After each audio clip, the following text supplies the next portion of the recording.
O tema de hoje é um tema que se encaixa muito bem naquilo que foi o grande tema chapéu que na Associação definimos para este ano, melhorar a prática.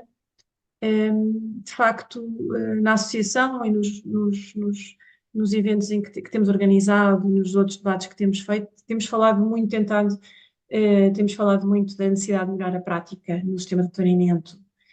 Há muitas questões que exigem soluções mais complexas, que passam por alterações a nível da legislação, mas muitos problemas nós reconhecemos que são problemas de prática, de melhoria da prática, que não carecem de alterações da legislação, e, portanto, esta é uma. É trazer para o debate e ao conhecimento de todos, porque muitos de nós ainda não trabalham nesta questão da paisagem, trazer um exemplo de uma prática que tem sido diferente em termos de concertação. Sabemos que no âmbito dos planos territoriais os processos de concertação de interesses públicos são provavelmente a questão mais complexa, o acompanhamento, de resolver conflitos entre aquilo que são os interesses públicos, mas setoriais das várias entidades, e, portanto, temos consciência que é uma matéria que consome muito tempo e que muitas vezes faz arrastar os processos de planeamento, acaba por também ser dolorosa para os técnicos que acompanham e que elaboram os planos. Portanto, entendemos que alguma melhoria processual pode ser ainda alcançada para facilitar o trabalho de todos, e é por isso que queremos muito ouvir a nossa oradora de hoje sobre esta questão particular das operações integradas de gestão da paisagem. A nossa oradora, a Ana Seixas, é engenheira biofísica, mestre em ordenamento do território e planeamento ambiental, é atualmente subdiretora na Direção-Geral do Território. Nós temos uma ligação especial, pelo menos para mim é especial. A Ana Seixas há 25 anos estava no Instituto da Água, à frente do departamento que acompanhava e era responsável pela elaboração dos planos especiais, quer planos de ordenamento da costeira, quer planos de ordenamento de albufeiras de águas públicas. Eu fui estagiar, tinha um estágio obrigatório com ela durante 6 meses, mas é que foram 6 meses que pareceram valeram por vários anos em termos de conhecimento. Foi uma minha primeira experiência profissional e foi ainda hoje, tenho boas memórias dessa fase.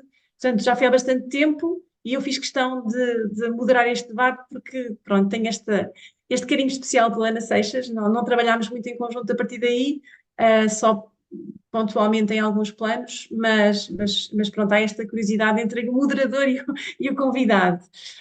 Então, a Ana tem mais de 30 anos de experiência em áreas associadas ao ordenamento do território, ao planeamento ambiental, gestão de recursos hídricos e de recursos naturais, e também no acompanhamento e execução de obras e coordenação de implementação de projetos no terreno. E nos últimos anos tem estado mais envolvida na concepção e implementação do programa de transformação da paisagem, no âmbito do qual têm sido elaborados diversos programas de gestão da paisagem, que já vários de nós têm acompanhado. Este programa, o PTP, configura uma estratégia para territórios vulneráveis, da floresta com elevada perigosidade de incêndios, e a Ana tem presidido as conferências procedimentais das operações integradas de gestão da paisagem. Vamos, para aqueles que não sabem o que é, vamos hoje tentar perceber um pouco que projetos são estes. Para mim, são uma espécie de planos de pormenor, mas para a floresta, mas vamos ver se é mesmo isso ou não. E, portanto, a Ana vem partilhar connosco esta experiência das conferências procedimentais das operações integradas de gestão da paisagem. Em termos práticos, a sessão tem cerca de 1h30 de realização. A primeira meia hora é dedicada à apresentação da Ana, não tem que ser meia hora, pode ser menos. E depois queremos sempre guardar aqui 1 hora para debater, para ouvir as questões. E como isto é uma matéria nova para muitos de nós, penso que vai ser interessante e apelo a todos que participem, ou por escrito ou aqui oralmente, e eu farei questão de garantir que os vossos comentários escritos são depois lidos. Portanto, sem mais delongas, passar a palavra à Ana Seixas, a quem agradeço desde já ter aceito o nosso convite. Obrigada. Obrigada, Ruth, e obrigada pelo convite e obrigada pelas suas palavras. É um gosto estar assim moderada por si. E é verdade, já lá vai uma data de tempo. Eu ponho aí 30 anos, mas é mais. Mas assim, foram bons tempos e pronto, eu acho que a Ruth também faz um excelente trabalho e achei muita graça encontrá-la aqui naquela reunião que veio aqui à DGT, como fazendo parte da direção da Associação Portuguesa de Urbanistas, que tiveram a amabilidade de nos convidar para estar aqui nesta sessão e para nós é com muito gosto. Temos tido aqui ultimamente, de facto, na Direção-Geral do Território, muitos contributos da Associação Portuguesa de Urbanistas, tendo-nos até interpelado num conjunto de situações e eu julgo que isso é muito importante e é muito bom para nós, enquanto entidade da administração, poder perceber como é que do lado de fora da administração, também são vistos os nossos trabalhos e como é que podemos responder às necessidades e às preocupações dos vários técnicos e ilustres técnicos que compõem a nossa praça neste aspecto de planeamento. Eu, de facto estou aqui acompanhada pelos meus colegas da Direção-Geral do Território, para alguns deles. Tenho aqui o Paulo Machado, que foi quem me acompanhou de uma forma muito próxima na elaboração destas conferências procedimentais e que, se me faltar a voz, continuará com a apresentação. E pedi também a outros colegas que pudessem estar presentes, porque eu julgo que o caminho que é preciso fazer e que nós temos vindo a fazer em termos do ordenamento e do planeamento, como eu disse, ganha muito em nós ouvirmos as preocupações e as angústias e as vantagens e tudo o que nos possa chegar. E por isso também estou aqui acompanhada pela diretora de Serviço de Ordenamento do Território, pelas chefes de divisão, não porque tenham sido obrigadas a dar-me apoio, mas é basicamente para aprender convosco que elas aqui estão. E então, o que me foi pedido foi, de facto, que nós pudéssemos fazer aqui uma partilha da nossa experiência, neste processo das operações integradas de gestão da paisagem, que estão associadas ao Programa de Transformação da Paisagem, e como sabem, a DGT não fazia planos nem entrava na parte do processo de planeamento há muito tempo, e isto foi um grande desafio que nos foi colocado. E na lógica e na base que se aprende a trabalhar, foi um pouco isso que nós fizemos, e estamos a fazer ainda em todo este processo. Vou ver se eu consigo partilhar isto sem grandes dificuldades.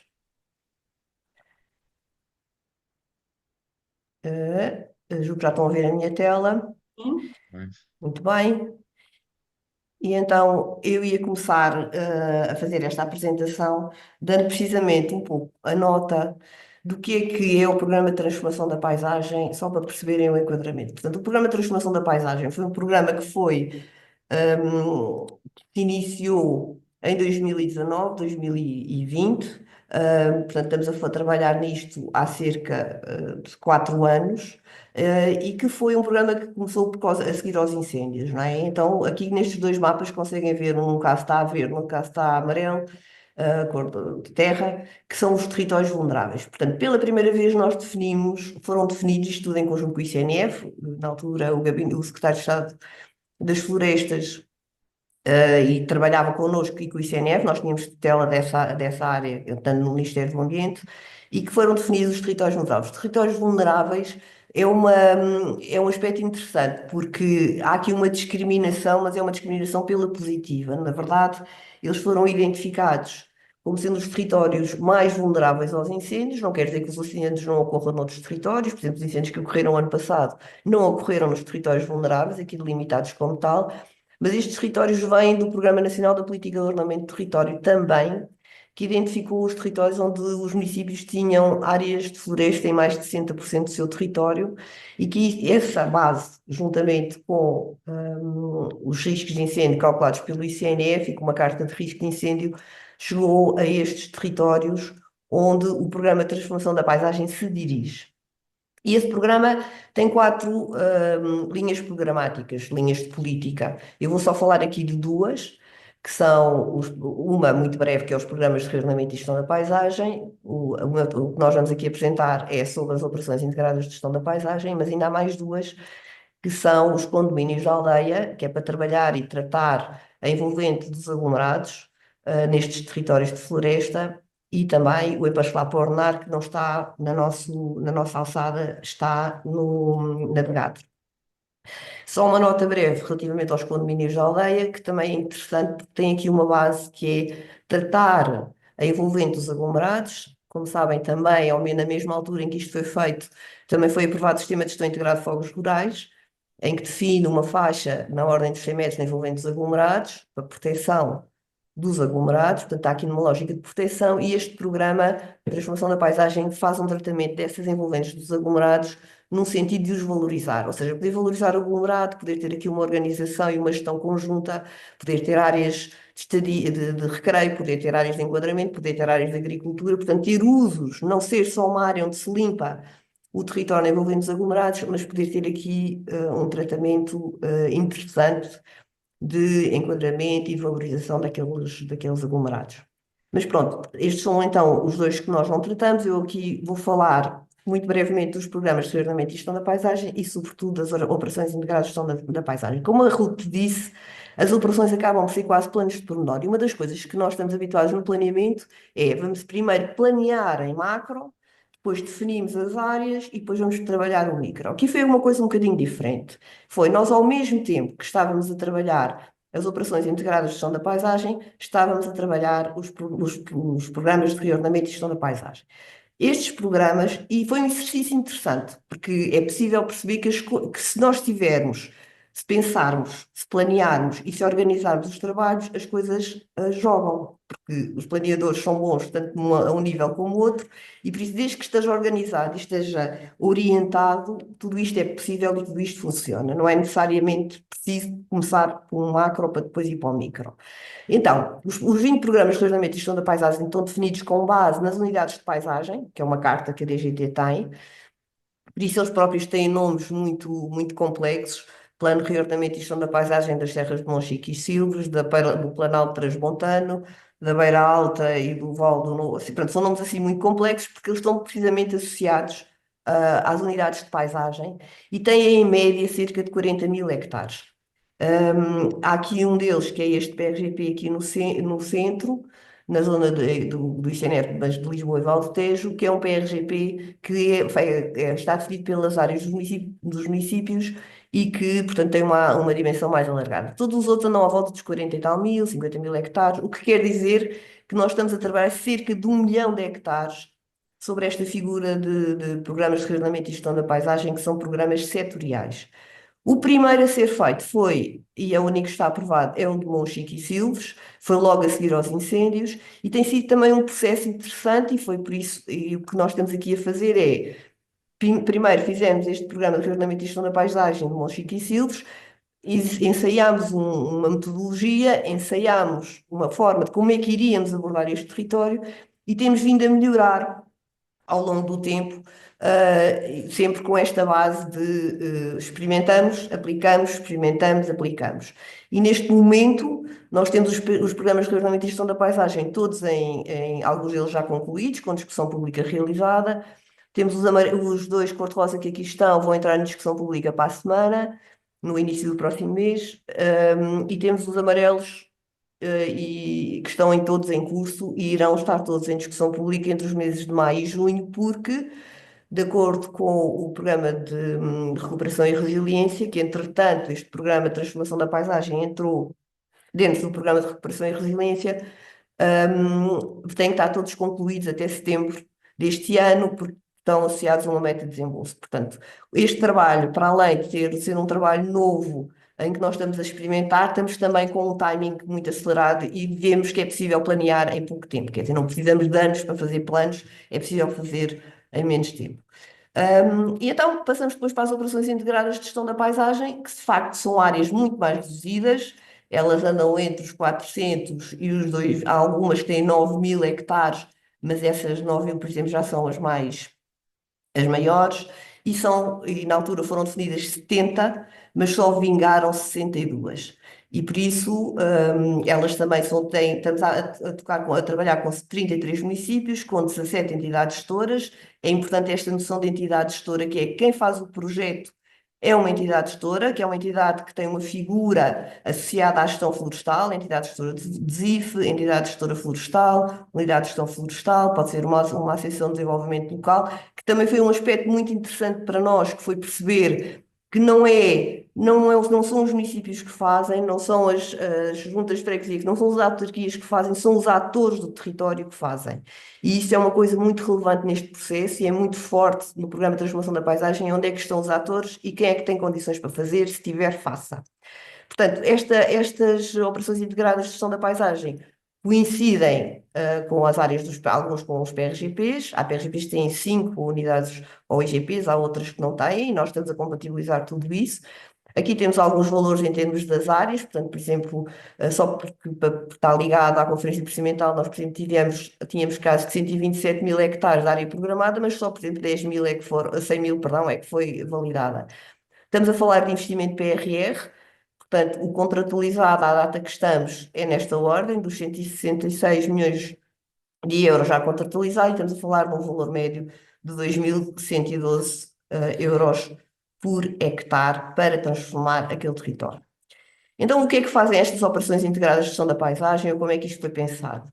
Portanto, nós definimos à partida como é que se fazia uma operação integrada de gestão da paisagem, ou seja, não havia historial que nos permitisse saber o que é que era, portanto, nós definimos, dissemos, para fazer uma operação integrada de gestão da paisagem tem uma orientação técnica, e aqui estão elas.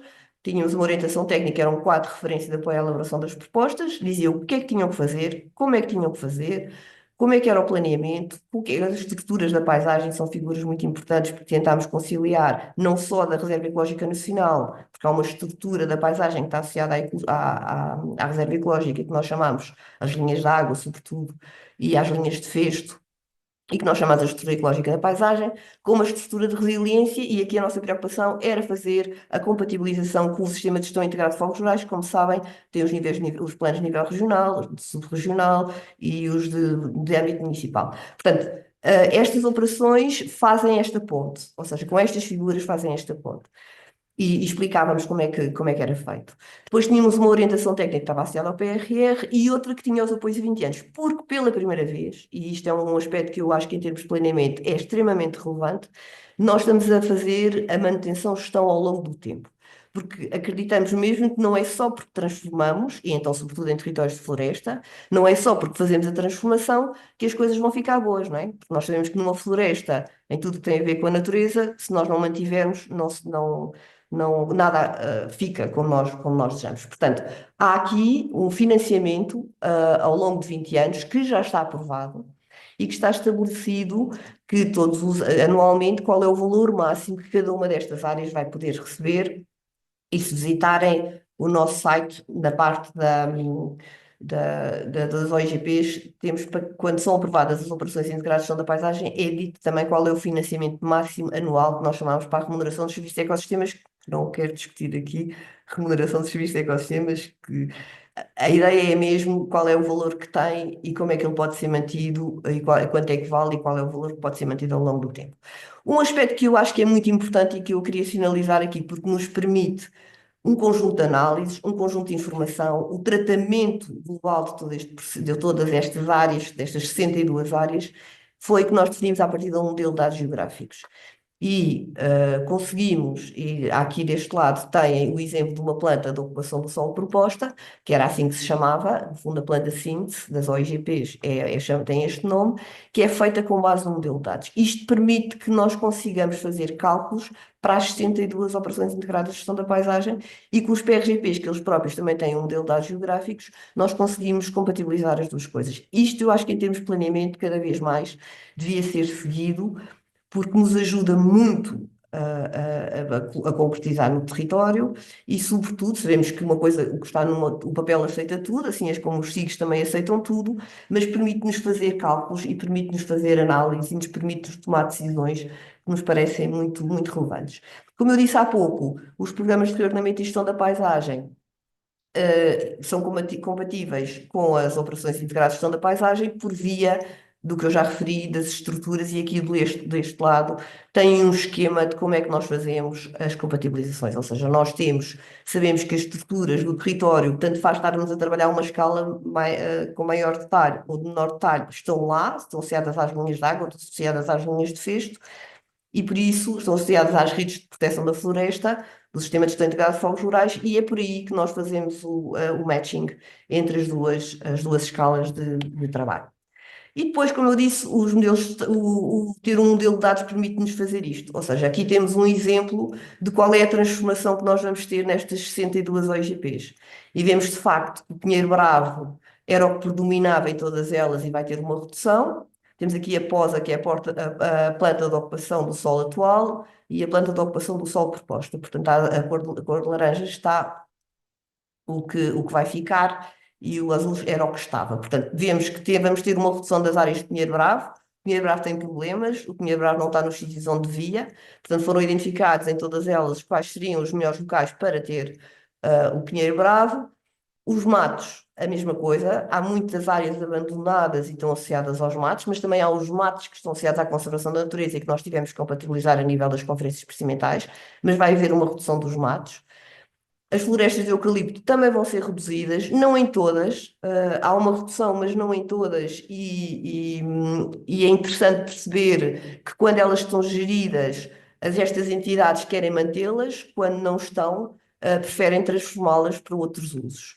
As florestas de carvalho vão aumentar, as florestas de folhosas vão aumentar, os olivais, os pomares muito associados à agricultura também era um aspecto que nós queríamos valorizar, ou seja, era fazer um mosaico de paisagem naquelas áreas, e por isso muita floresta e muitas áreas deveriam ter outros usos, mas também é fácil perceber que estamos na montanha, não é? Estamos numa áreas de serra, e por isso também a agricultura não pode aparecer por ali de qualquer maneira, e porque não tem condições, e sobretudo porque também isto não é um plano de agricultura, é um plano de floresta. Portanto, ela aparece no contexto adequado para conseguir fazer o mosaico.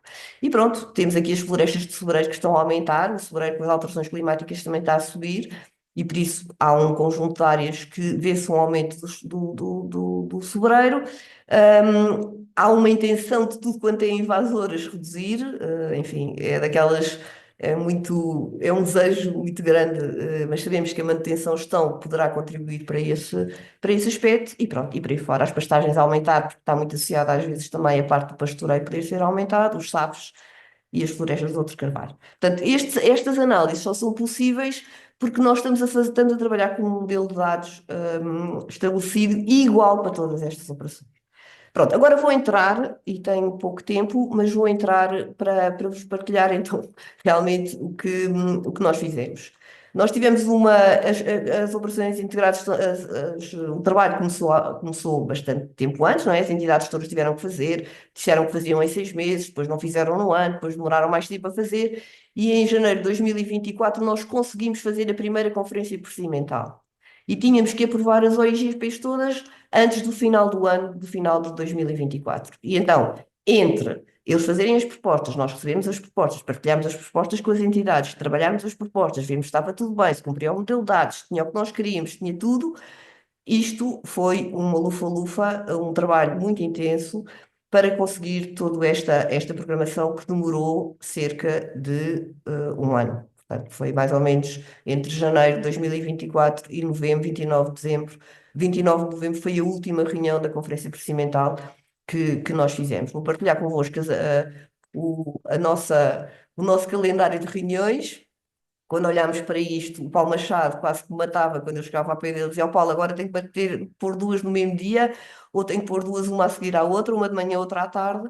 Bom, isto era a loucura total. Quando nós olhámos para isto, como é que nós íamos organizar tudo isto, começámos a tentar perceber como é que se iria fazer, e tínhamos reuniões seguidas, e tínhamos reuniões de manhã, e tínhamos reuniões à tarde, umas eram do centro, outras eram do norte, outras eram do Algarve, com atores diferentes e com entidades diferentes, mas aqui na DGT a equipe era sempre a mesma e a fazer o mesmo trabalho, e por isso isto foi muito, muito intenso, impossível de manter este ritmo ao longo de muito tempo, mas é possível fazer isto. E como é que nós conseguimos, no fundo, organizar este trabalho? Nós parámos o trabalho e tomámos a iniciativa de preparar este trabalho. Então, nós fizemos uma minuta de uma ata.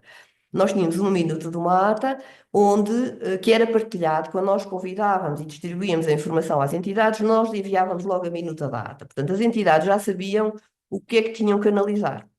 e só tinham que analisar aquilo que lhes dizia respeito. Não havia cá comentários sobre outras coisas, nem se achavam bem, ou parece-me bem, ou parece-me mal.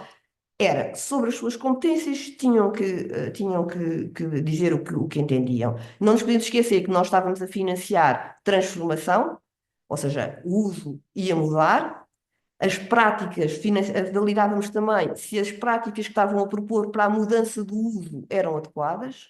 Por exemplo, nós estávamos a financiar a retirada dos cepos do eucalipto. Portanto, eles tínhamos que perceber se eles transformavam de eucalipto para outra coisa, se punham a tirar de cepos ou não punham a tirar de cepos, quanto é que punham, qual era a densidade. Portanto, havia aqui muito trabalho técnico envolvido. E depois o financiamento, porque retirar cepos de um eucalipto de um terreno sai muito mais caro do que se não ele não estiver lá. Portanto, esses cálculos eram também todos verificados. Portanto, era muito trabalho técnico, nós estamos a falar de projeto, e por isso isto era muito trabalho, mas as entidades, por isso, focavam-se nas suas responsabilidades. Depois, uma das coisas que nós fazíamos era pedíamos às entidades para nos enviarem o parecer antes e nós próprios verificávamos se tínhamos toda a informação que precisávamos para decidir. E para a reunião. Nós não, para a equipa, para a comissão consultiva para a Comissão da Conferência Procedimental decidir. Portanto, víamos se havia conflitos, se havia entidades que estavam a dizer uma coisa e outras estavam a dizer outra, o que é que estavam, onde é que se podia melhorar, o que é que se podia ceder de um lado e do outro. Portanto, nós fizemos muito trabalho de casa. E isso é uma coisa muito importante, é que as entidades que estão responsáveis pela presidência das comissões têm que trabalhar, têm que fazer trabalho de casa, ou é necessário que se faça trabalho de casa para conseguir que o resultado da reunião seja interessante.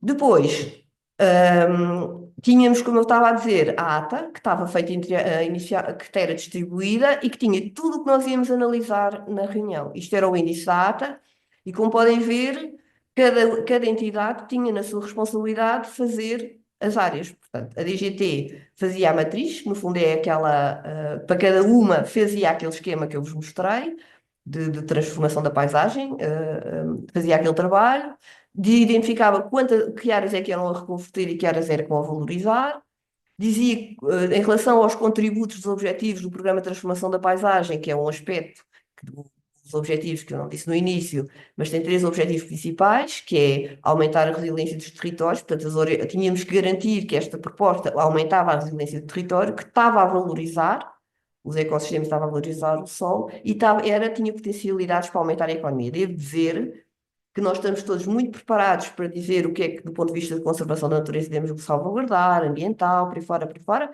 e quando chega à parte da economia, é aquela coisa que nós temos menos condições de planeamento, de estimar. O planeamento não se preocupa muito com esta componente, que é determinante, e não a trabalha a fundo como trabalha as outras, e nós próprios sentimos aqui, pronto, está bem, agora vamos ter mais matos e vai haver mais abelhas e vamos ter mais mel e vamos tirar a floreira e vamos tirar a resina e vamos fazer isso tudo e vai estar mais organizado e as pessoas podem ir para lá, mas quer dizer, foi aí, é uma debilidade que nós sentimos, acreditamos que melhora, mas não conseguimos muitas vezes quantificar.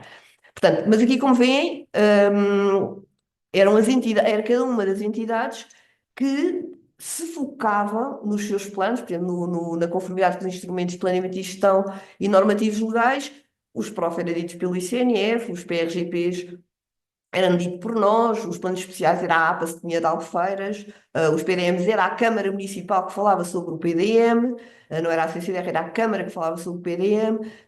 Tudo isto era focado nos aspectos que eram mesmo importantes para o processo que aqui estava. E por isso, pronto, enfim, isto era só para sinalizar este aspecto com o índice previamente estabelecido. Depois, na realização da conferência, que eu também acho que é um aspecto interessante, como devem calcular, nós fizemos as 62 reuniões e a certa altura já nos conhecíamos todos das janelinhas, porque isto foi tudo online e se não fosse online não era possível de outra maneira.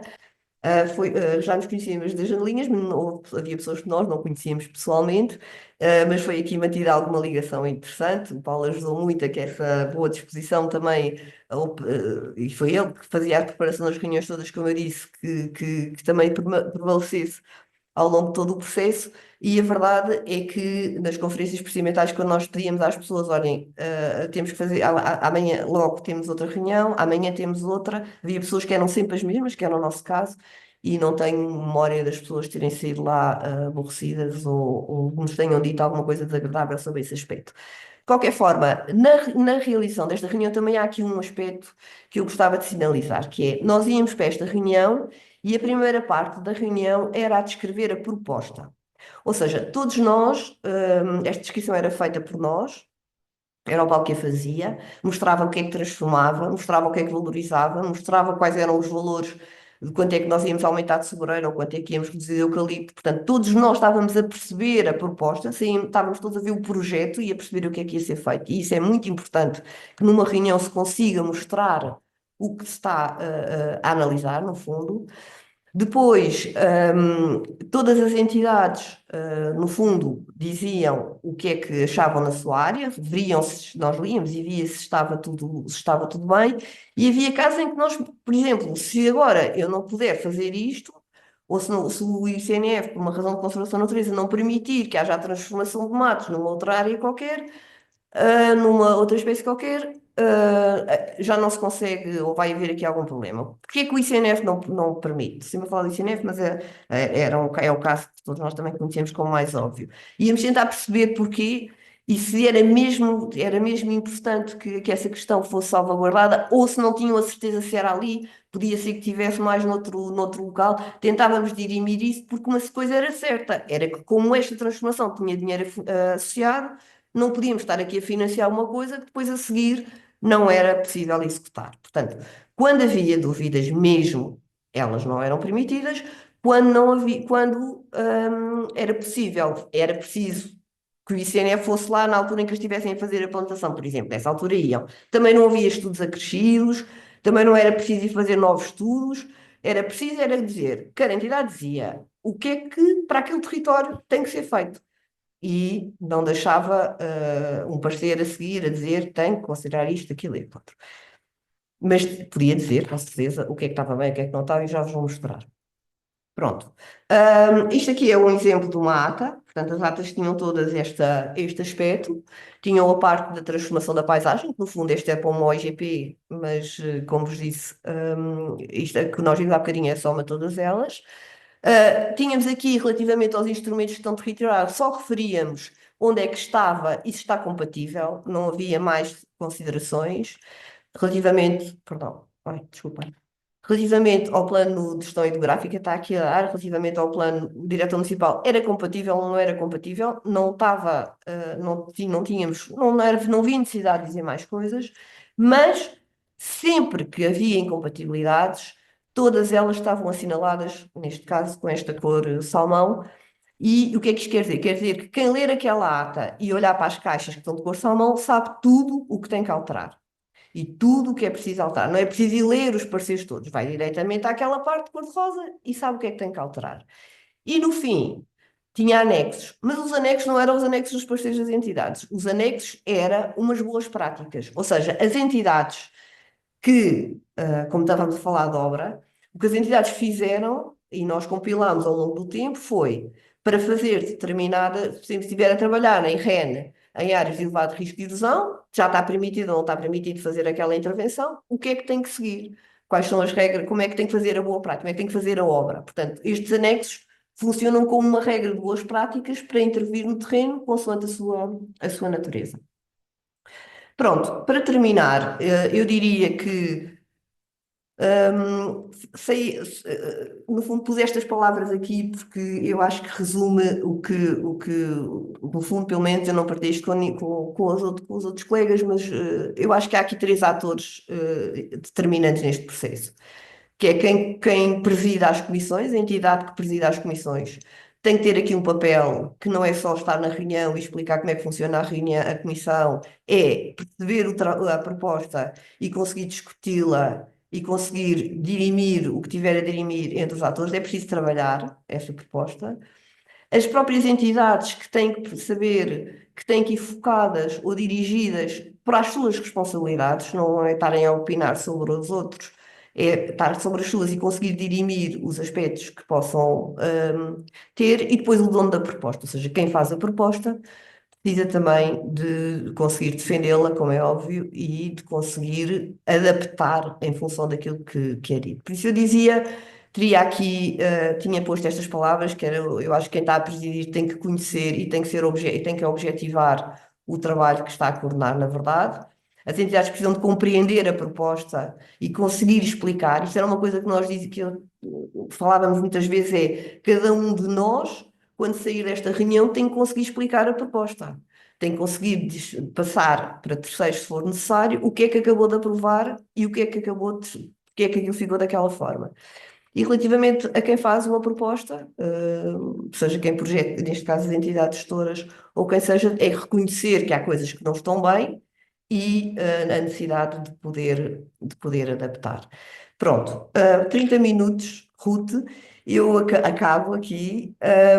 Eu tenho aqui este link porque tinha aqui a possibilidade de mostrar um visualizador que nós preparámos, tem sempre aquela possibilidade de não funcionar, mas que posso deixar, porque acho que se calhar era melhor ouvir as pessoas aproveitar e depois, se for preciso, mostrar, porque, como vos disse, isto tinha um modelos de dados e nós conseguimos ter toda a informação em sistema de informação que nos permite agora visualizar o que aprovamos, não é?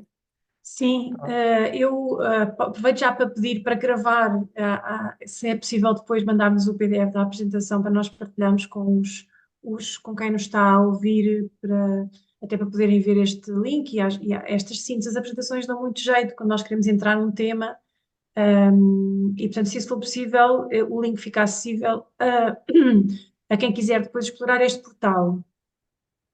Pronto, está feito. Agora vamos abrir o debate. Eu agradeço a síntese, penso que foi excelente. Para mim, que tenho estado fora mesmo dos processos dos PRGP, acho que revelou aquilo que eu já desconfiava, é que esta vossa experiência pode ser muito útil, para transpor, com as devidas adaptações, como é óbvio, para os processos de acompanhamento dos planos territoriais. É claro que há aqui uma questão fundamental que faz toda a diferença, que é o sininho com o dinheiro sempre ali a tocar aos ouvidos das pessoas e a fazer com que toda a gente ande a toque de caixa para não se perder, mas nós temos que conseguir fazer isso sem a cenourinha do dinheiro, porque no fundo também é sempre dinheiro que estamos a falar, são as oportunidades de desenvolvimento que se perdem, é o tempo perdido em procedimentos, portanto há sempre dinheiro envolvido, embora não seja diretamente o financiamento, no caso de um PDM, não há provavelmente um financiamento associado, mas isso é claramente uma diferença. Eu não percebi qual era o número máximo de entidades que podia estar envolvida numa conferência destas, É perguntava verdade, não isso já. disse. Tem razão, tem razão. Paulo, eram 10, não eram? No mínimo. No mínimo acho que eram 10. No mínimo eram 10, podiam ser mais. Diga, Paulo. Sim, julgo que eram 10, portanto era a DGT, o ICNF, a Agência Portuguesa do Ambiente, a DGADRE, as câmaras municipais, e acho que era só. Proteção Civil. Pertence à Pois, Autoridade A Nacional de Proteção Agricultura. Civil. pois. E a CCDR em duas Exato. vertentes. A vertente da parte da agricultura, da parte agrícola, e também nas outras vertentes que também havia propostas que tinham ou áreas em REN, ou de outros aspectos, instalação ou localização de algumas infraestruturas que seriam objeto de análise por parte da CCDR. Eu já agora só aproveitava para dizer que a Ana falou de todo o processo, mas eu lembrei-me isto porque surgiu, porque há aqui uma pergunta no chat que depois que tem que ser. Já lá vamos, já lá Sim, vamos. sim, não, é só para complementar, porque só referir que quando a proposta chegava à Conferência Procedimental já tinha tido um grande processo, isto é, as entidades que participam na Conferência Procedimental tinham sido elas também que já tinham emitido um parecer prévio para robustecer a proposta que as entidades gestoras tinham apresentado e no seguimento dessa análise prévia tinham também um processo de discussão pública da proposta da EGP. Portanto, quando a Conferência Procedimental chegava até à DGT, a proposta chegava até à DGT para se marcar a conferência procedimental, portanto já vinha com um conjunto de pareceres das diferentes entidades em matéria dos diferentes domínios e, portanto, não era, nomeadamente as câmaras municipais, a ANPC que também dava o seu parecer, a CCDR na parte da agricultura, da parte também dos instrumentos de planeamento, portanto, toda essa a proposta quando chegava já vinha com, muitas vezes, eles não tinham tido tempo para consagrar a todas as opiniões, mas já tinha isso, era só para, no fundo, dar esta nota mais de esclarecimento, porque depois vai servir também para esta resposta que se pretende. Muito bem, obrigada. Só para concluir as minhas observações, vou aproveitar já que estou a moderar e despacho já o assunto. E penso que a apresentação deixou bastante claro o que é que pode ser uma boa coordenação de uma conferência procedimental ou de uma comissão de acompanhamento, o trabalho que isso envolve, a necessidade de recursos humanos que isso envolve, mas o papel que esse trabalho pode ter na agilização e na facilitação e na rapidez de todo o processo. Imagino que foram tempos bastante conturbados aí na vossa equipa para conseguir fazer cerca de 70 conferências procedimentais, pelo que eu percebi, para estas 62 OIGPs, e todo o trabalho de preparação, porque realmente as pessoas têm que estar muito bem informadas do que é que estão a discutir, todas elas, todos os agentes envolvidos, estes três pilares de agentes que referiu, têm que estar todos muito cientes daquilo que se está a discutir, a questão da focagem, que é sempre importante, e nós que analisamos pareceres, estamos sempre a ver os pareceres a irem além daquilo que essa focagem ditaria como necessária. Também registrei a importância de descrever bem o projeto, portanto, clareza da comunicação, quer num sentido, quer no outro, ou seja, o dono do projeto tem que ser muito claro, mas os pareceres também têm que ser muito claros. E eu já li muitos pareceres que não percebia o que é que se estava a solicitar ou a criticar pela forma como são escritos, e realmente parece que não é importante, mas é, porque nós temos que conseguir comunicar bem uns com os outros. E às vezes há frases que são escritas de maneira, e não é porque foi com essa intenção, que podem ser interpretadas de pelo menos duas formas diferentes. E isso é problemático, depois nós entendemos uma coisa, outras pessoas entendem outra, e depois andamos a perder tempo a discutir, e a perder tempo a discutir com discussões que não seriam necessárias. Pergunto duas coisas ainda, que é, se alguma vez estas conferências remeteram para posteriores reuniões, que é uma coisa que vemos com frequência, portanto, as coisas não se resolvem no momento e remete-se para futuro. Já sei que para futuros estudos não há, não acontece, porque a Ana referiu isso precisamente, mas se remetiam para momento posterior resolver certo tipo de conflitos. E perguntava também como é que é a monitorização, porque eu percebi que o dinheiro vai sendo libertado ao longo do tempo, portanto, isso deve pressupor algum acompanhamento a longo prazo da vossa parte. E fico por aqui, deixo os outros colegas presentes para colocarem questões. Obrigada. Quer que eu responda já ou quer que eu espere mais um bocadinho? Quer que eu responda já às suas duas questões? Ainda não há aqui ninguém de mão no ar. Eu também queria ler depois a questão aqui do Martim, mas se puder Está ir bem. já respondendo. Ok, então, o remeter para situações futuras, é assim, nós não podíamos obviar questões de licenciamento, não é? Nós tentámos, por acaso, quando fizemos as regras do Programa de Transformação da Paisagem das OIGPs, tentámos, mas não nos deixaram, não é possível, e por isso não podíamos ter o ato de autorização da licença no momento. Portanto, a licença que está associada ao regime jurídico de rearborização, de rearborização REJAR, ou seja, do licenciamento dos recursos hídricos.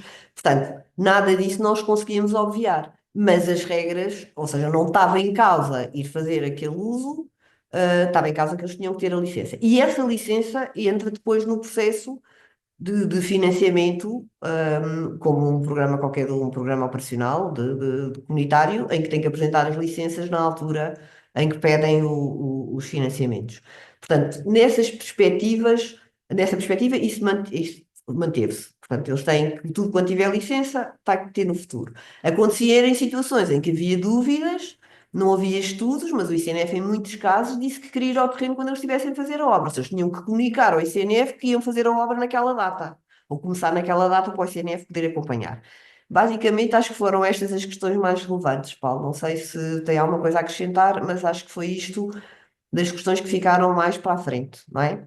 E havia coisas que nós dizíamos que se eles tinham que melhorar. Estas operações integradas também fazem a aprovação dos planos de gestão florestal, isso sim, não tinham que fazer depois um plano de gestão florestal, e isso aí, se tivesse errado, se não tivessem posto isto, eles tinham que fazer, alterar o plano de gestão florestal, não é? E fazer a apresentação na altura em que fizessem a submissão da candidatura para financiamento. Portanto, o prazo a seguir era quando eles candidatassem a financiamento.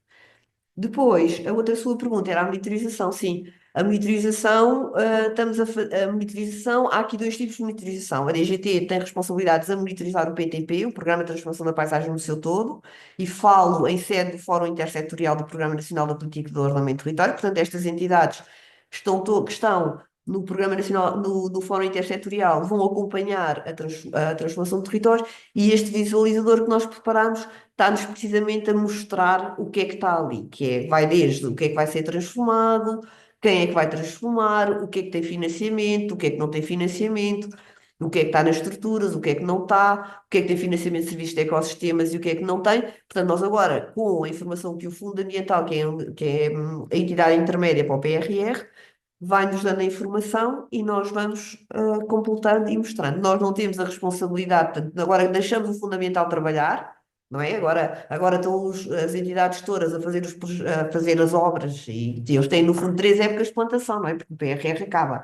Portanto, eles agora estão a fazer a transformação do território, e depois, quando essa situação tiver, eles estão a trabalhar e nós vamos pedindo informação pontualmente para fazermos essa monitorização. Por isso, sim, vai ser visível, e nós estamos a usar também os nossos sistemas de monitorização da ocupação do solo, por satélite, pela própria COS, da ocupação, de mostrar as transformações que estão a ser operadas no terreno.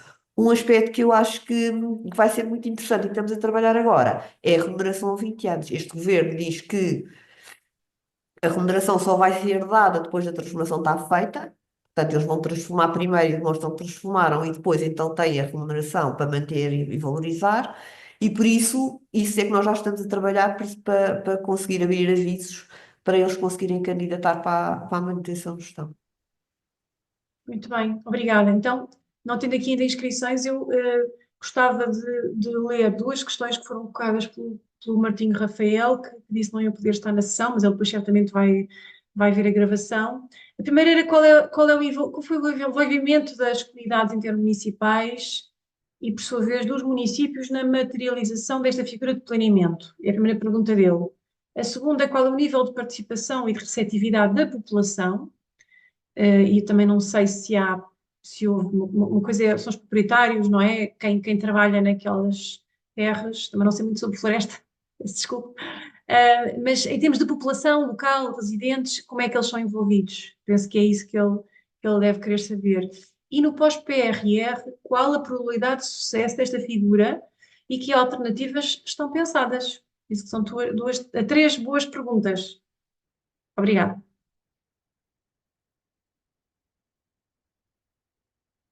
Quer que responda? Já? Então, Sim. o envolvimento das comunidades intermunicipais. Eu, como disse na apresentação, havia aqui uma preocupação muito grande que se prendia com a participação dos atores locais.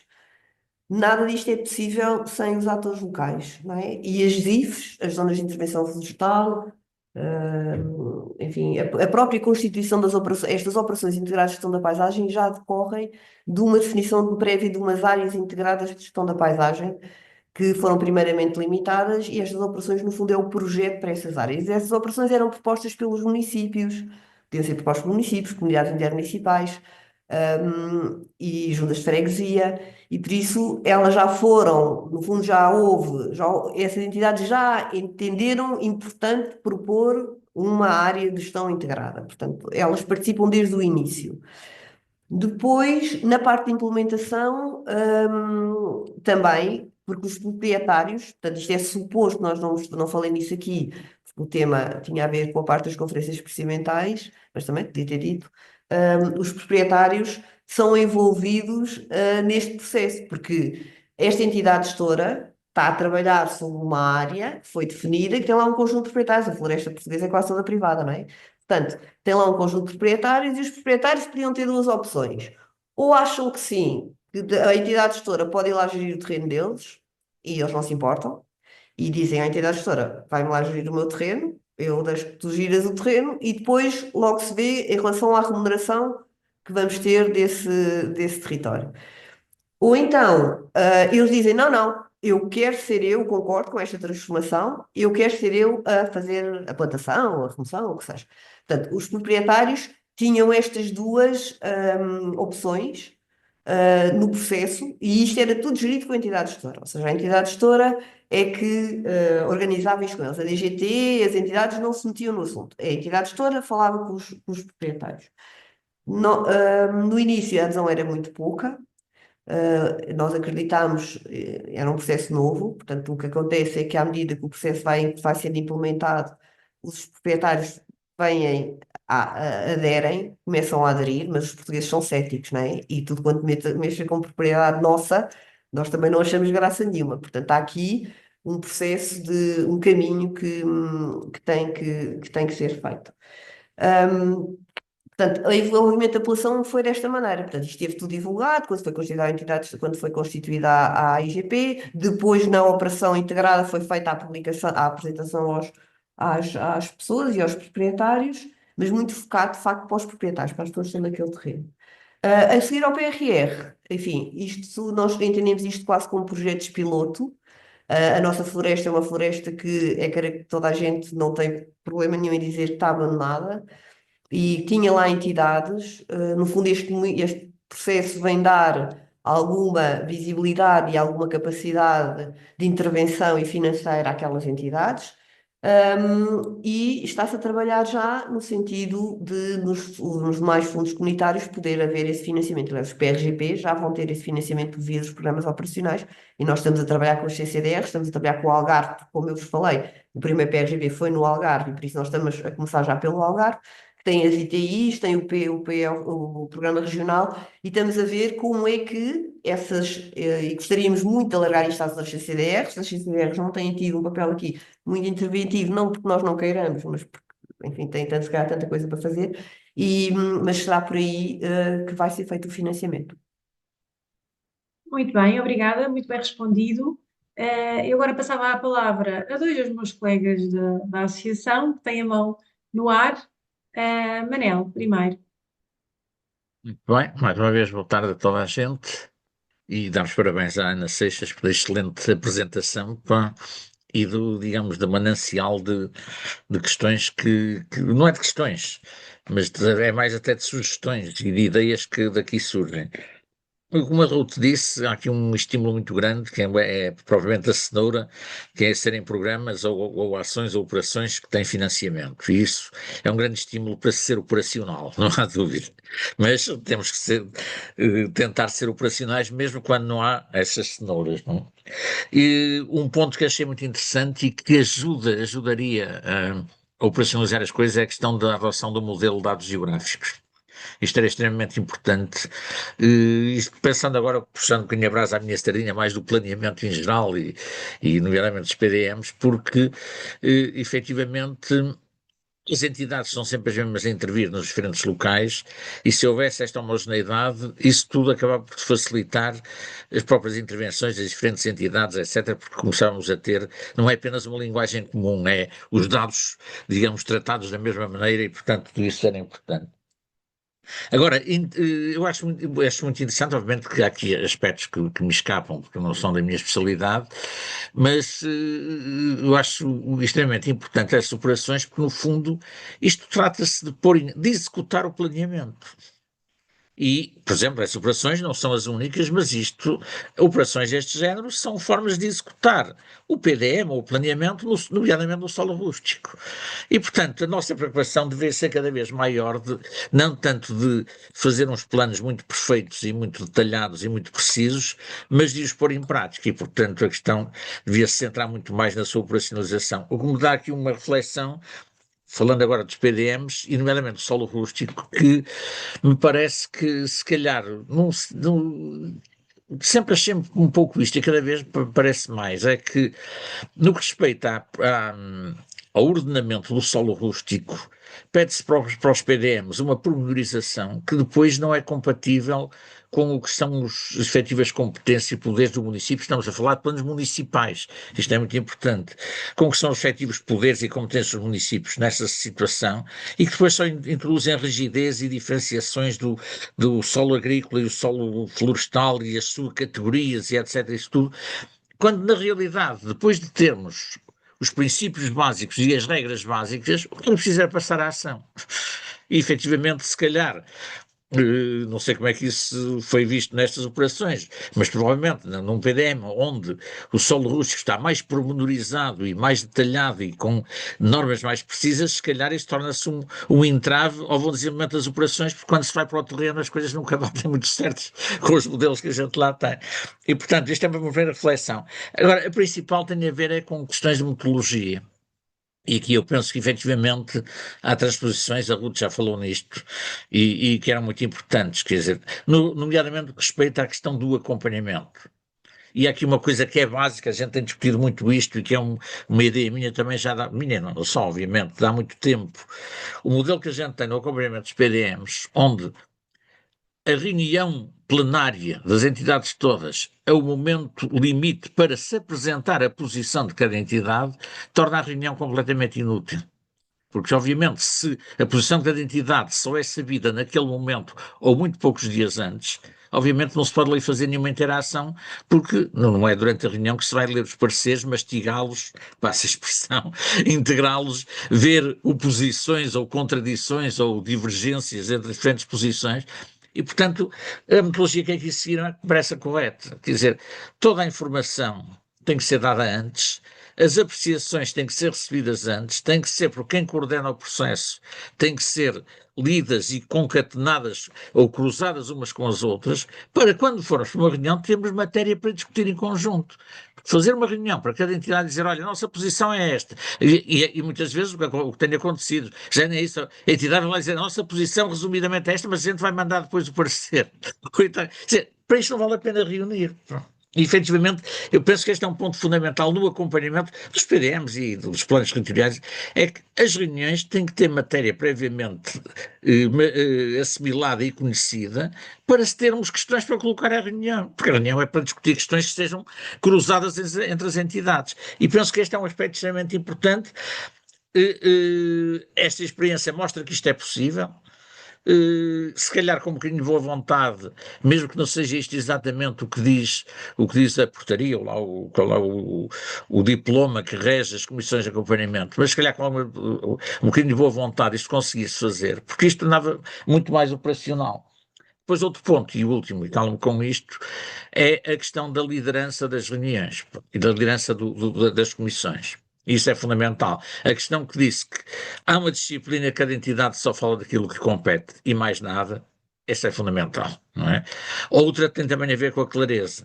Quer dizer, as entidades têm que também dizer muito claramente o que é que pretendem, o que é que têm, o que é que entendem, o que é que acham que tem que ser, que deve ser corrigido dentro do que são as suas competências, sem prejuízo de poderem fazer sugestões sobre tudo o que entenderem, muito bem, sugestões são bem-vindas, mas isto tem que ser muito clarificado, muito claro, e aí é uma questão de liderança, e cumprimento de prazos, etc., tudo isso. Basicamente era esta questão efetivamente, que eu retive mais, portanto, um bocadinho com aqui um viés do meu interesse, mas tem a questão com a metodologia de atuação. Isto no que respeita ao próprio procedimento. E depois o que isto tem importante, o ideal era que nós tivéssemos uns PDMs, IPUs, ou que fosse até relativamente mais simples, com as regras básicas e essas muito clarinhas e muito objetivas, e a partir daí termos instrumentos de gestão e de implementação e passar para as operações. É só isto. Obrigado. Eu agora passava a palavra. A Vilma baixou a mão? Não, pensei que me ias passar a palavra. Pensei que me ias passar a palavra e eu achei E sim, mal. vou. Sim. Força. Ok, pronto. Então, antes de mais, dar aqui os parabéns à nossa convidada, foi ótimo. Acho que é aqui um tema inspirador para os planeadores. Acho que desta intervenção tirámos ideias muito inspiradoras daquilo que podemos replicar noutros processos de planeamento, nomeadamente nos planos municipais de ordenamento do território.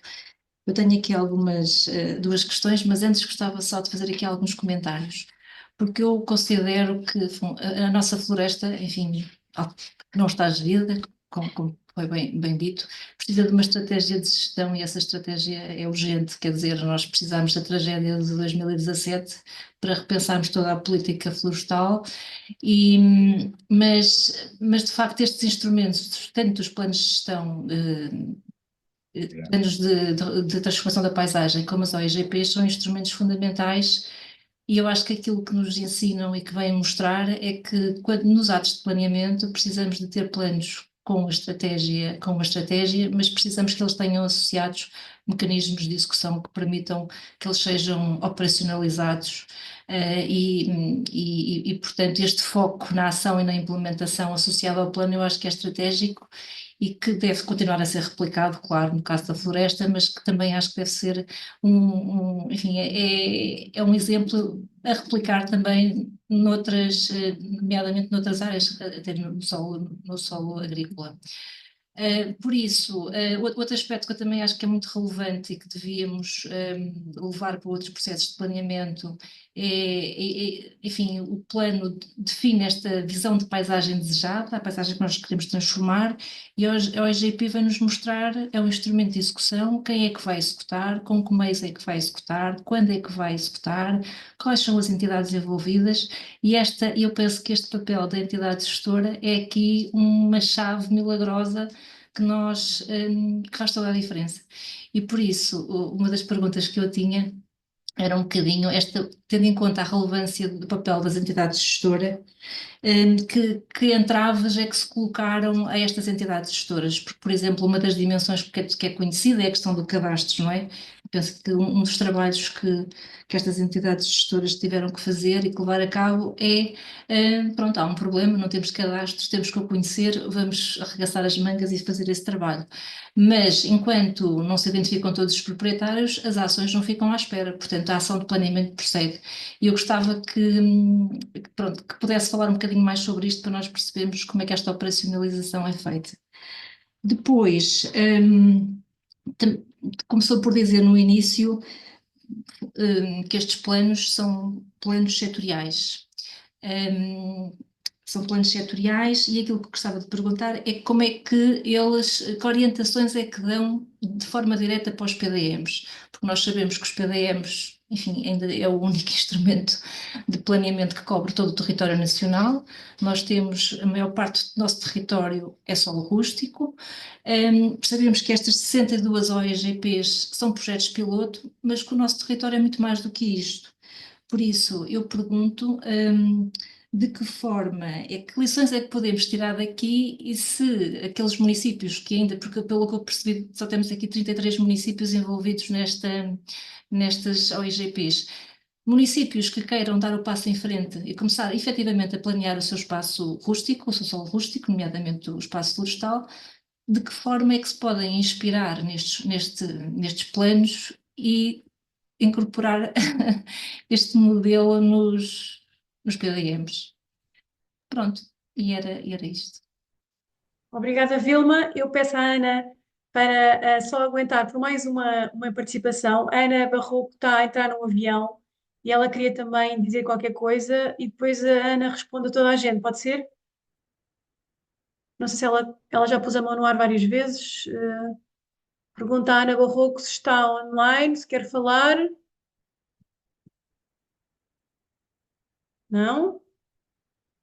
Então, se calhar teve que desligar o microfone, o telemóvel. Bom, se ela entretanto aparecer aqui novamente, temos-lhe uma nova possibilidade. Eu se calhar aproveitava, já que a Ana Seixas tem uma série de desafios para reagir, para dizer aquilo que alguns colegas escreveram aqui no chat. A Teresa Anderson, que tem estado a acompanhar a nossa conversa, pede para que se caracterize, quer perceber o que é que são as entidades gestoras, portanto, pede uma breve caracterização das entidades gestoras, ela quer perceber que entidades são estas.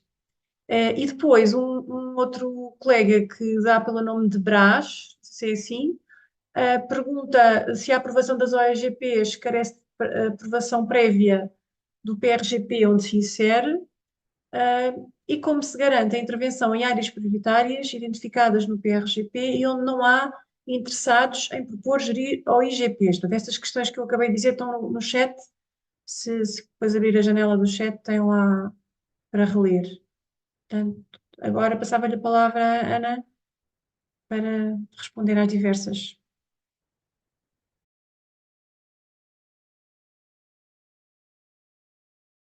São muitas perguntas.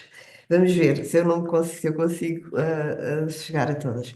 Eu, se calhar, ia juntar as perguntas que sinalizaram e tentar responder assim de uma forma mais ou menos seguida. Os PRGPs é que são programas setoriais. As OIGPs não são programas setoriais. Portanto, os PRGPs é que são programas setoriais e, na sua elaboração, eles têm diretrizes, ou seja, o que nós, quando estamos é pena a Ana Barroco ter saído, mas eu julgo que estão aqui outros colegas que também estão a trabalhar em PRGP, ou pelo menos outras empresas que estarão, é pena ela ter saído, porque ela até podia clarificar melhor algum aspecto destes que eu vou dizer, mas o que nós fazemos é, nós identificamos, nós temos que ver os PDMs, e identificamos se nos PDMs há normas que estejam incompatíveis com o que se pretende fazer com o PRGP. Portanto, quanto programa setorial.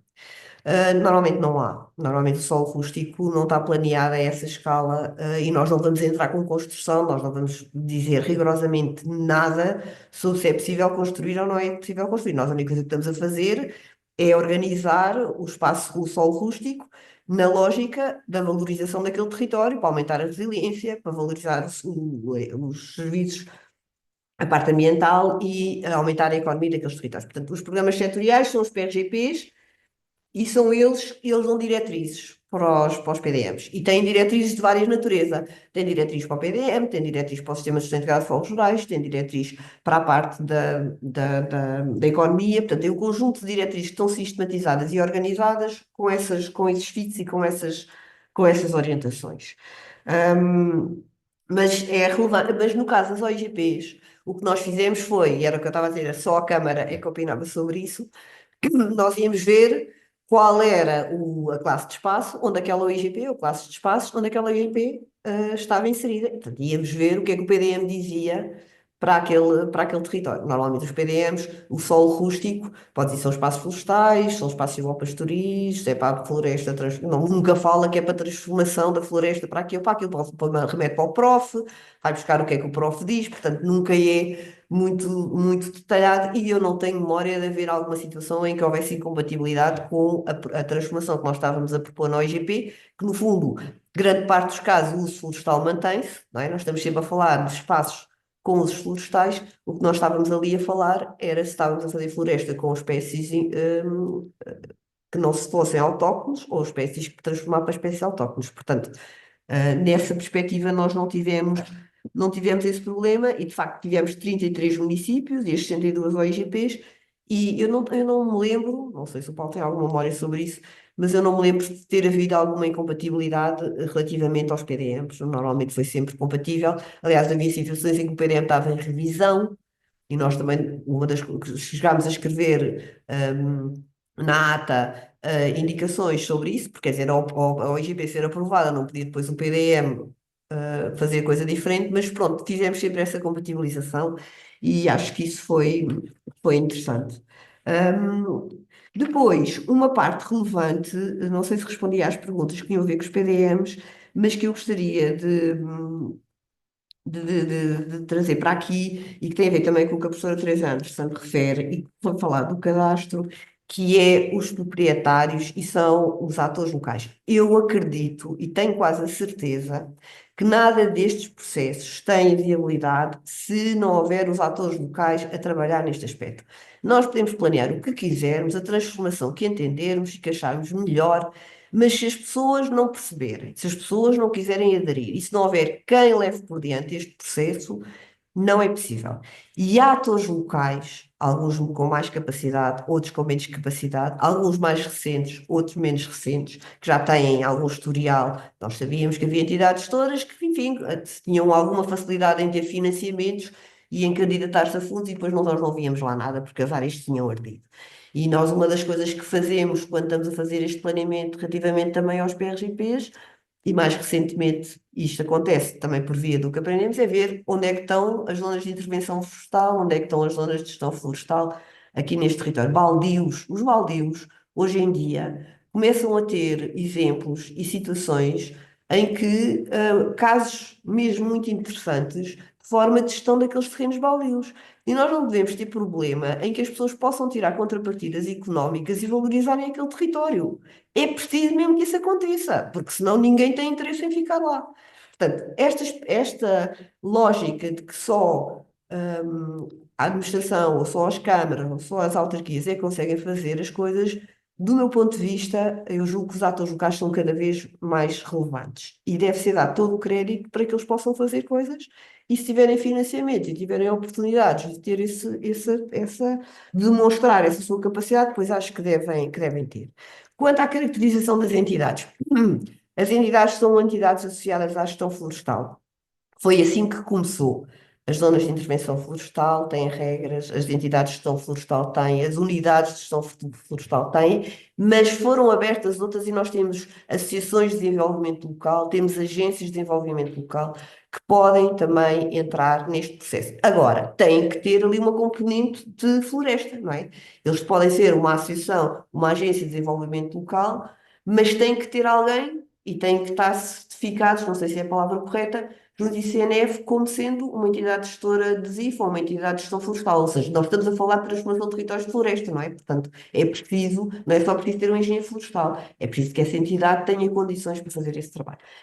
Acho que há aqui caminho a fazer, acho que há aqui coisas a melhorar e, sobretudo, na tónica de pôr valor nos atores locais e acreditar nas suas capacidades. O cadastro foi um problema, é um problema, não é? Tem sido um problema, porque o cadastro, uma grande parte destes territórios não tem cadastro, nem os próprios proprietários sabem onde é que estão os limites das suas propriedades, mas nós fizemos sempre uma ponte muito próxima com o EBUPI e nós sabíamos quais eram as RGGs e qual era a evolução que estavam a ter nas delimitações dos territórios das propriedades nestes territórios. Fizemos sempre esta ponte, as entidades gestoras têm acesso a esta informação das RGGs, porque as suas operações integradas, foi-lhes dado acesso a esse sistema de informação e elas conseguem fazer essa ponte. Está claro que o cadastro é outra coisa, não é? Entrar em cadastro é preciso o técnico de cadastro, depois vai passar aquilo para a caixa cadastral, mas este trabalho e esta ponte entre o EBUPI e as entidades gestoras foi feito e foi conseguido. Pronto, por último, fizeram aqui só a pergunta relativamente aos PRGPs. Não é preciso ter o PRGP aprovado para ter as OIGPs? Não, isto nos tem ajudado a fazer esta mudança de uma escala, fazer um exercício a uma escala maior, uma escala mais macro, para depois passar para a OIGP. Nós temos agora um PRGP que estamos a fazer e que tem lá 5 OIGPs dentro já aprovadas. Quer dizer, nós temos que considerar naquele território, não é possível estar a planear aquele PRGP esquecendo as 5 OIGPs que lá estão, não é? Portanto, elas próprias já vão ter algum reflexo daquele programa. E a intervenção nos territórios, quando não houver o PRR, como eu já disse, vai ser para os programas operacionais e regionais. E nós, nos PRGPs, o que nós estamos a fazer são mesmo as ações prioritárias, ou seja, estamos a identificar, propomos uma transformação para todo o território, para os tais 40 mil hectares, usamos o mesmo critério das operações integradas, que é as estruturas da paisagem. As estruturas da paisagem, como uma estrutura ecológica, como uma estrutura de resiliência aos incêndios, se conseguirmos num território implementá-las, eu acho que já era muito interessante, e essas áreas são definidas como áreas prioritárias. Portanto, as faixas de gestão de combustível, a faixa primária, a faixa secundária, as faixas terciárias, todas elas já têm um enquadramento formal e legal, os mosaicos estratégicos de gestão de combustível, que são definidos nos níveis dos programas subregionais de ação, o AXIM, já têm todas elas um enquadramento de servidão e de operacionalização no terreno interessante. Os PRGPs estão a absorver isso e estão a associar a componente ecológica, a componente das linhas de água, da conectividade, das componentes das cabeceiras e, sobretudo, na fragmentação de grandes extensões. E é aí que ele se vai focar. Ou seja, os PRGP vão se focar nessas áreas que são as básicas e as principais para conseguir fazer a dinamização. Depois, os proprietários, estamos em terreno privado, quer dizer, não vamos agora poder obrigar ou damos mais-valias às pessoas, então não conseguimos dizer, você agora tem que mudar tudo, ter eucalipto, deixar de ter eucalipto e vai passar a ter aí sobreiros, que só vai ter rendimento daqui a não sei quantos anos. Ou ele tem alguma contrapartida, ou é suportado, ou é financiado, ou então não acredito que consiga fazer isso só porque sim. Por isso, é este trabalho que eu acho que tem que ser fazer no terreno. E acho que isto é muito importante. Eu julgo que não me esqueci de nada e que julgo que respondi mais ou menos a todas as questões, mas caso seja preciso dizer mais alguma coisa, Sim. Eu acho que eu vou chamar a respondeu. atenção. De qualquer forma, temos aqui ainda uma intervenção relâmpago da professora Teresa Anderson, que ficou ainda com qualquer dúvida ou qualquer observação. Força. Está sem som? Está sem som? Já não é relâmpago, já perdi tempo. Só estava a agradecer à Ana a forma clara como nos sintetizou uma monstruosidade de trabalho. Peço desculpa, não me vou ligar por isso. Eu queria reagir imaginem a quem? Ao Alberto ao Manel Miranda. Porque, ao Manel, desculpe lá, o solo rústico está planeado há muito tempo. Mal ou bem está. Não há a gestão do solo rústico. Portanto, nós temos que, uma vez por todas, limpar isto na nossa cabeça para estarmos a falar da mesma coisa. Parei. Segunda coisa isto é para a Ana Seixas. Ana, não podemos ter receio de trazer economia para isto. Só não tem solução. O abandono é porque não há economia por trás. Quando nós tínhamos as paisagens geridas do Orlando Ribeiro, havia uma economia a funcionar por trás. E por isso elas estavam geridas. Portanto, a forma como disse, não temos que ter problemas, diz-se, Ana, Direção-Geral do Território, por favor. Muito obrigada, Ruth. Só mais uma acha na fogueira. Eu, entretanto, que troquei mensagens com a Ana Barroco, que entretanto entrou no avião, teve de desligar, mas já sei o que é que ela queria dizer. E tirou umas palavras da boca, aliás, tirou a mim, à Vilma, ao Manel, aos colegas da associação, porque acho que todos partilhamos. Desafiamos a Direção-Geral do Território a elaborar um manual de boas práticas para as comissões de acompanhamento, os planos territoriais funcionarem de outra forma, com base nesta experiência que acabámos de ouvir hoje. Quer que eu reaja? Quer que eu reaja a isso? Sim, quer dizer, isto não é um convite formal e estou só a passar a mensagem, não fui eu que disse, foi a Ana Barroco, mas a mensagem é essa: nós precisamos disso como de pão para a boca. Mas não sei se quer reagir já ou se quer ouvir o Manel primeiro. Sim, se calhar é melhor. Se calhar é melhor. É uma coisa muito rápida, que já estava a pensar colocar, mas que vem na sequência da 3 anos, sendo que efetivamente concordo plenamente, mas o que eu queria dizer é o seguinte, por exemplo, nos planetas municipais o ICNF insiste muito que na área florestal seja desdobrado as categorias por subcategorias de conservação, proteção, etc, isso tudo, e a maior parte do PDM tem isso. Eu até posso contar um caso onde o município não queria ter essa divisão, nomeadamente proteção e produção, o ICNF insistiu e a gente pôs a questão, a gente divide, mas nós queríamos manter a mesma disciplina do solo num e no outro. Isso não há problema nenhum. E, portanto, dividiu-se proteção e produção e a disciplina do solo ficou a mesma, do PDM, para os dois. A questão que eu ponho é muito simples, é esta. Precisamente esta subdivisão do espaço florestal, ela foi um empecilho para o desenvolvimento dos vossos trabalhos? Ou, pelo contrário, adiantou alguma coisa de útil? Ou foi completamente indiferente para o desenvolvimento das propostas das operações integradas? Era só isto. Eu acho que não foi, nós víamos a compatibilização com o PDM, não, nós de facto, nós sabemos, e isso é importante, saber que há áreas que são de proteção, nós trabalhamos em muitas áreas de zona, de ZEC, não é? E de Rede Natura. Nós sabíamos que estávamos lá a proteger um conjunto de coisas, porque tínhamos lá o narciso que nascia em determinadas épocas do ano, ou o tomilho que aparecia num sítio em tufos num certo local, e que nós não podíamos dizer se podia ser feita aquela ocupação ou não, por causa desses tipos de situações. E até acho que havia outras restrições. Por isso nós sabíamos que isso existia, mas essa diferença não acontecia no planeamento, porque nós no fundo o que estávamos a dizer era, nós temos floresta e vamos mudar a espécie, não é? Vamos tirar aqui a floresta de produção, mas vamos passar para a floresta de conservação, é verdade, porque estávamos a mudar para folhosas ou estávamos a mudar para o outro tipo de quercíneas e não fazíamos essa distinção, ou seja, ela acabou por não ser relevante no nosso trabalho. Compreendo que no nível PDM será outra coisa, mas aqui não acabou por não ser. Só para a professora Teresa Anderson, a professora estava a dizer que a economia é mesmo importante, não sei se não percebeu isso, é que eu acho Não que é disse mesmo assim, não importante. podemos deixar de. Não, eu quero mesmo dizer que é mesmo importante. E como eu disse quando fiz a apresentação, nós não estamos habituados a explorar, em termos de planeamento, essa componente. É a componente que eu noto que acaba por estar menos desenvolvida ou menos robusta, e senti isso nas OIGPs. Não temos informação, não conseguimos É identificar base, as fileiras, por é exemplo, base. o que é que pode ser, onde é que. E há aqui trabalho a fazer, sem complexos, do meu ponto de vista, sem complexos nenhuns. Acho que as regras estão estabelecidas e por isso acho que não deve haver complexos e deve ser louvável nos territórios de floresta conseguir trazer economia e demonstrar que essa economia Têm que, surge. têm que trazer, senão é abandono.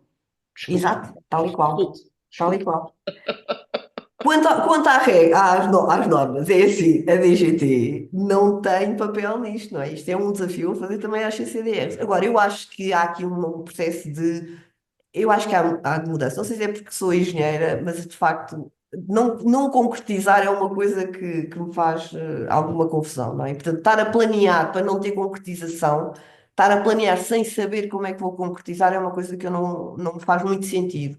E acho que no planeamento isso deve ser uma preocupação. Ou seja, eu estou a planear isto e depois consigo fazer o quê? Eu consigo explicar o que é que estou a planear? Toda a gente vai perceber. Isso é uma coisa com que nós nos estamos a debater agora nos PRGPs. É conseguir que quem lê um PRGP, que é feito com uma regra de um instrumento de planeamento, é setorial, é um programa setorial, mas que está a ser feito, quando eu vou chegar ao fim, quando ler aquilo, eu tenho que perceber o que é que vou poder fazer naqueles territórios. Se quiser fazer isto ou se quiser fazer aquilo, o que é que vou poder fazer? Onde é que eu tenho o apoio para conseguir fazer uma coisa que me está a ser dirigida? E isso é um grande desafio. É um grande desafio e não é fácil. Não é fácil. Por isso eu diria que eu acho que esta mudança também tem que ser um bocadinho de todos, não é? E acho que tem que ser aos vários níveis. E pronto. Muito bem, obrigada pelas respostas e também pelas perguntas daqueles que levantaram a mão ou que escreveram aqui no chat. Estamos na nossa hora, se não há mais dúvidas e observações. Ruth, posso só, Claro, exatamente na evidente. sequência do que disse agora a Geranda Seixas, precisamente, eu penso que há aqui duas dimensões muito importantes que resultaram disto, tem a ver com esta questão de que tem mais a ver com qual é o conteúdo do planeamento, para que é que ele serve, e ele estar virado precisamente para a sua concretização, e os instrumentos para o fazer, mas há outra dimensão, isso suponho, se não interpretei bem, que era mais o sentido com que a Ana Barroco colocou a questão do desafio. Há outro que é as metodologias da elaboração dos planos e dos programas e destes instrumentos, e a metodologia da concertação. E aí é que penso que era muito interessante haver um manual de boas práticas da metodologia de produção do planeamento, dos programas, dos planos, metodologia interna, e que obviamente se calhar isto também se traduz em conteúdos mais operativos e menos normativos, no sentido estrito e de mera enunciação de princípios. Mas penso que há aqui duas coisas que foram extremamente importantes desta experiência que nos foi transmitida, porque é muito importante nestes dois aspectos, do produto final, do conteúdo do produto e da maneira de o produzir. Era só isto. Sim, acho que interpretou bem a proposta da Ana Barroco. Tem a ver com o processo, não é? E esta questão da concertação dos interesses públicos é, de facto, uma peça fundamental nestes processos de planeamento e por vezes é um bocadinho dolorosa. Mas, então, não havendo mais participações. Eu dava por terminada esta sessão, agradecendo a participação de todos, e até à próxima sessão.